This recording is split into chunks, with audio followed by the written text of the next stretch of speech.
कि आक्रोश इससे पहले कभी हम नहीं थे, लेकिन हमें बहुत खेद हुआ कि ये लोग बायस्ड नेचर के लोग हैं। आलोचना, अगर आप विधायक हैं तो आपको आलोचना स्वीकार करना होगा, आलोचना सहना भी होगा, और आलोचना सहने के बाद भी आपको मुस्कुराना होगा। जो मैंने उदाहरण दिया कि इसी देश में कभी पंडित नेहरू हुआ करते थे, जिनको एक युवा कवि नागार्जुन कहता है कि वतन बेचकर पंडित नेहरू फूले नहीं समाते हैं, वतन बेचकर पंडित नेहरू फूले नहीं समाते हैं, फिर भी गांधी जी की समाधि पर शीश झुकाने जाते हैं। उनका जन्मदिन होता है पंडित नेहरू का, नागार्जुन ये कविता पढ़ते हैं और पंडित नेहरू अपनी आलोचना को सुनते हैं, लेकिन सुदीप सनू अपनी आलोचना को नहीं सुनते हैं। जो इनके खिलाफ बात करते हैं, चूंकि सरकार के अंग हैं, इनको आलोचना सहने का अधिकार होना चाहिए, आलोचना सुनना होगा आपको। और ये क्या करते हैं, पीर टाड़ के नौजवान जब आवाज़ उठाते हैं, आज लगभग 20-22 की संख्या में नौजवानों पर एफआईआर किया गया है, सभी जेबीकेएस के लोग हैं, 24 नौजवान।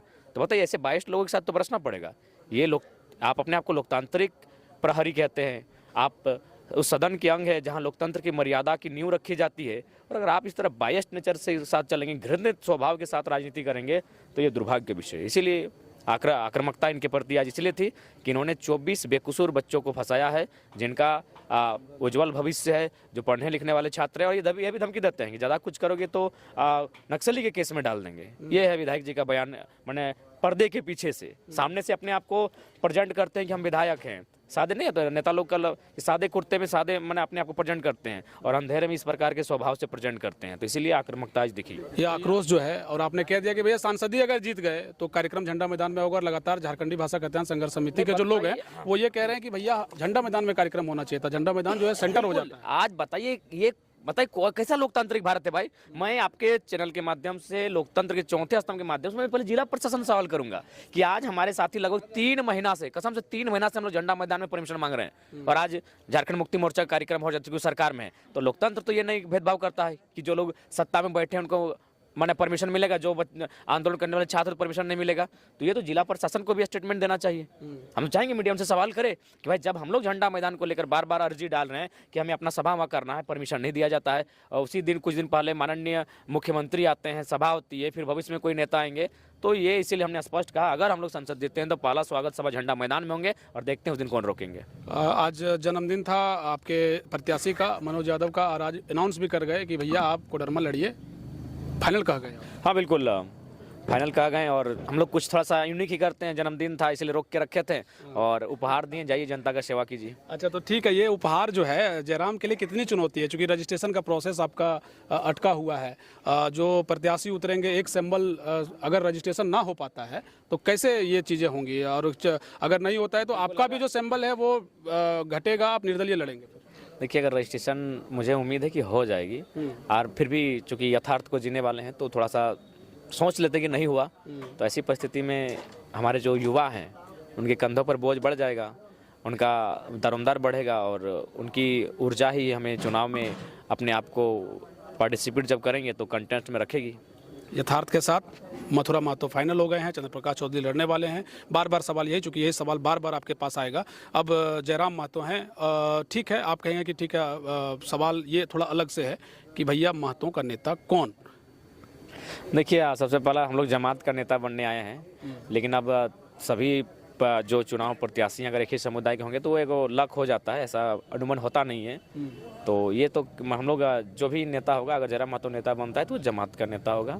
और जयराम महतो ने तमाम मुद्दों को हाईलाइट किया है, उन मुद्दों पर प्रखरता के साथ तार्किक ढंग से बात रखा है, जो हर एक भारतीय को, हर एक झारखंडी को प्रभावित करते हैं।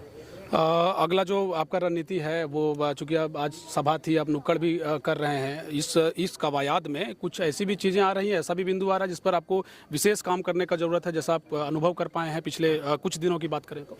हाँ, बूथ स्तर पर काम करने का अनुभव है। अगर बूथ स्तर में जो हमारे कैडर होंगे वही चुनाव में जीत और हार को तय करते हैं, तो वहाँ हमारे सभी साथी अच्छा काम कर रहे हैं, और उसे जितना मजबूत बनाएंगे, वहाँ जितनी हमारी एक्टिविटी होगी उतना हम लोग बेहतर रिजल्ट करेंगे। आर्थिक रूप से परिस्थिति बहुत चुनौती भरा होता है, लोकसभा का बहुत बड़ा चुनाव है, पंचायत स्तर का तो चुनाव है नहीं।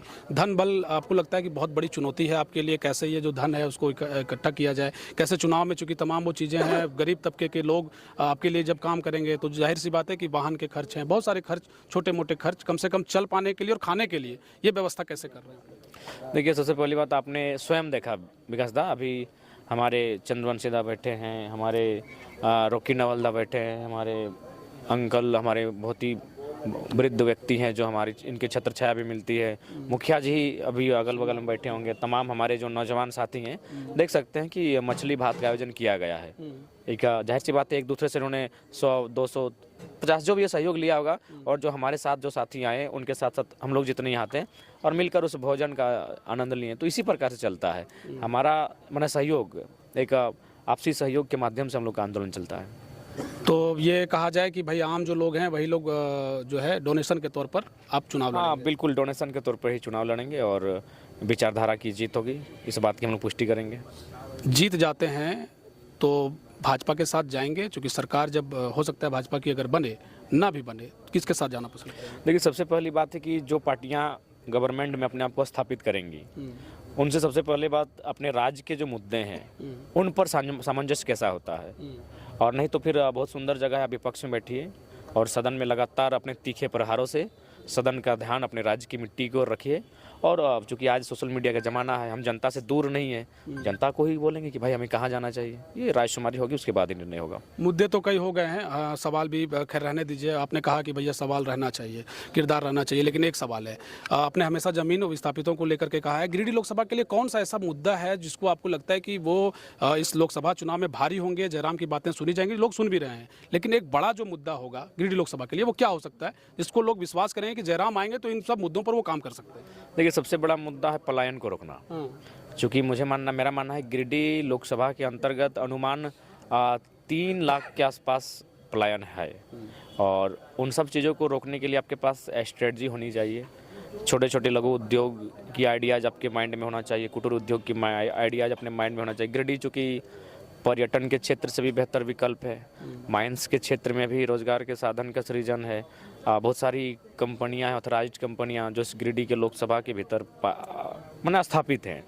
तो उन सब चीज़ों पर हम लोग बेहतर पॉलिसी के तहत और अपनी बेहतरी के साथ बढ़िया कार्य कर सकते हैं। सबसे बड़ा चीज़ है रोटी की लड़ाई। आज रोटी को लेकर ही ये आंदोलन का शुरुआत हुआ था। तो रोटी की लड़ाई पे जब हम लोग बात करेंगे तो रोटी हर मजहब, जात, धर्म से ऊपर होती है। जब रोटी की हम लोग बात करेंगे तो हमें लगता है कि आज जिस प्रकार से हमारे हक अधिकार का वंचन किया जा रहा है, जब उस पर हम लोग चर्चा परिचर्चा करेंगे तो तमाम मुद्दों पर हम लोग भारी पड़ेंगे, और स्वाभाविक पड़ भी रहे हैं। आज देखिए, गिरिडीह की बात कीजिए, अन्य क्षेत्रों की बात कीजिए, किस प्रकार से कहीं BCCL है, कहीं CCL है, कहीं ECL है, किस प्रकार हमारी ज़मीनों का अधिग्रहण किया जाता है, और बदले में इनपुट हमें क्या मिलता है कि कुछ भी नहीं मिलता, हमें ठेंगा धरा दिया जाता है।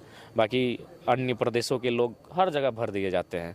अभी देखिए, JEE का परीक्षा का रिजल्ट आया, 61 जनरल में से 39 जो है वो आउट ऑफ स्टेट है, मात्र 22 जो है हमारे स्टेट से हैं। तो सोच के देखिए क्या उल्टा हो गया। जो मैंने ये तो उल्टा ही हो गया, जो 60-40 था वो 40-60 को उन्होंने तब्दील कर दिया है। तो ये परिस्थितियाँ सामने हैं, जो मुझे लगता है कि इस राज्य पर जब हम लोग भ्रमण करेंगे, अपनी बातों को रखेंगे तो हमें बेहतर स्थिति में। इसी पर एक सवाल है, जैसा अंतिम सवाल इसको कह लीजिए। पलायन जो आप कहे, बहुत बड़ा तबका जो है वो पलायन बाहर रहता है, बाहर के स्टेटों में रहता है, लेकिन बहुत एक बड़ी आबादी है। हमने ग्राउंड रिपोर्ट अलग अलग स्टेट में भी जाकर किया है, हैदराबाद हो, मुंबई हो, चेन्नई हो, हर जगह जहाँ गए हैं वहाँ एक बड़ा फैन फॉलोइंग है आपका, लोग पसंद करते हैं आपको। और कई ऐसे लोग हैं जो आपको एक तरीके से आर्थिक रूप से भी एक डोनेशन के तौर पर कह लीजिए मदद करता है। उसकी जो आबादी है, जो प्रवासी लोग हैं, उन लोगों को वोट में तब्दील करने के लिए ज़रूरी होगा कि वो लोकसभा के चुनाव में कम से कम यहाँ रहें। कोई कॉन्टैक्ट, कोई लिस्ट ऐसा तैयार, ऐसा कोई खाका तैयार है कि जो मजदूर हैं, प्रवासी मजदूर हैं, वो उसको वोट में इस बार लोकसभा चुनाव में आप तब्दील कर पाएंगे? हाँ बिल्कुल, जैसे जहाँ भी हमारे मजदूर भाई लोग हैं, उनका एक संगठन चलता है, या फिर आपस में वे लोग कनेक्ट हैं, और सोशल मीडिया के ज़माना है तो व्हाट्सएप ग्रुप हो या कहीं ना कहीं माध्यम से लोग एक दूसरे से कनेक्ट हैं। तो हमने उन सारी चीज़ें डिटेल्स को तैयार कर लिया है, और एक आध दिन में हम लोग टेलीफोनिक संदेश उन तक पहुँच जाएगा, और बाकायदा प्रेस के माध्यम से, मीडिया के माध्यम से उन्हें आह्वान भी किया जाएगा कि आज आपको आपकी हमें आवश्यकता है। और मुझे उम्मीद है कि 100% ना सही 50 तो चांसेस है कि लोग आएंगे और हम लोग के पक्ष में, युवाओं के पक्ष में मतदान करेंगे। हैदराबाद वालों के लिए क्या संदेश होगा? बहुत कमेंट भर भर के दिए हैं भैया, जब हम कह रहे हैं तो हम जान रहे हैं, आप कुछ इमोजी भी भेज दीजिएगा। बहुत कह रहे थे कि कुछ हमारे बारे में नहीं कह आए थे। क्या पहले हैदराबाद वालों का बहुत याद बिल्कुल आती है, और खासकर जूस वालों बंधुओं की बहुत ज़्यादा याद आती है कि हैदराबाद में हम लोग को खाने का सही में मौका नहीं मिला था। चावल और जूस में ही हम लोग का दिन पेट भर जाता था, जूस परफेक्ट था। तो हैदराबाद में देखें, झारखंडियों के संघर्ष को देखें। वहाँ तमाम जो जूस की दुकानें थी वो हमारे झारखंडी बंधुओं की थी। विशेष करके गिरिडीह लोग गिरिडीह, हाँ गिरिडीह के ही थे, कुछ धनवार के थे, तो मतलब गिरिडीह जिला के ही थे। गिरिडीह लोकसभा कहिए या गिरिडीह जिला कहिए, उसी के अंतर्गत मैंने मैक्सिमम कहिए जितने लोग मिले 99 लगभग गिरिडीह जिला, गिरिडीह लोकसभा के अंतर्गत आने वाले थे। तो उनको भी यही संदेश होगा कि आप हैदराबाद में ठीक है, कोई बात नहीं, आप जो भी वहाँ कार्य कर रहे हैं बहुत अच्छा कर रहे हैं, कुशलता से कर रहे हैं, और जो भी आपकी आमदनी हो रही है उसे बचत के साथ रखिएगा, क्योंकि आप जो उस कार्य को कर रहे हैं आप भी जानते हैं कि उस कार्य को आपका आने वाला पीढ़ी नहीं करना चाहेगा। इसीलिए उनको आपको पढ़ाना है, लिखाना है, सिर्फ 2 पैसे जिस प्रकार से कमाते हैं, कोई जूस वाले भाई हैं, कोई होटल में हैं, कोई मास मतलब मेस का काम करते हैं, तो जो भी हमारे भाई हैं जिस कार्य को करते हैं, आपसे हमारा प्रार्थना है अपनी आमदनी को एक बेहतर बचत करेंगे और अपने आने वाले भविष्य को अच्छे से पढ़ाएंगे और उनके बारे में सोचेंगे। और बाकी झारखंड के बारे में हम लोग सोच रहे हैं, आप भी हमारे बारे में मतलब हम लोग चुनाव में कैसे जीत हासिल हो, इस पर थोड़ा सा आपको भी चिंतन मंथन करना है, प्रयास करें। ऐसा नहीं कि हम लोग अगर संभव हो, नहीं, प्रयास कीजिए कि संभव बनाएं। आप लोग कम से कम चुनावी इसको भी एक त्यौहार ही मानिए, महापर्व है। तो इस महापर्व में भी एक बार आप ट्रेन की टिकट कटाइए, गांव आइए और युवाओं को इस बार मतदान देकर वापस जाइए। दिल्ली में हम लोग आपकी चर्चा करेंगे और निश्चय ही हम लोग ये प्रयास करेंगे कि आपके बाद आपकी नेक्स्ट जनरेशन हैदराबाद जूस बेचने जाने की नौबत ना आए। आशा है कि 40 मिनट की जो बैठक है जयराम दिल्ली के सदन में, लोकसभा में, झारखंड की रखेंगे। हाँ बिल्कुल, वहाँ बिल्कुल अधिकार के साथ लड़के रखेंगे कि झारखंड ने आपको क्या नहीं दिया। जो भी प्राइम मिनिस्टर रहेंगे किसी भी दल से हों, उनसे कहेंगे प्राइम मिनिस्टर साहब क्या नहीं दिया झारखंड ने। तमाम कोयला की परियोजनाएं झारखंड में, तमाम डीवीसी की परियोजनाएं झारखंड में, तमाम बड़ी बड़ी कंपनियां झारखंड में, तमाम उद्योग झारखंड में, गैस झारखंड में, बारूद झारखंड में, यूरेनियम झारखंड में, माइका झारखंड में, क्रोमाइट झारखंड में, ब्रोमाइट झारखंड में, क्या नहीं है, क्या नहीं दिया झारखंड ने। लेकिन बदले में आज आपसे 40 मिनट की मीटिंग चाहता है जो केवल झारखंड पर ही फोकस हो। चलिए, बहुत शुक्रिया आपका, धन्यवाद आपका। देखिए अक्सर क्या है ना कि जब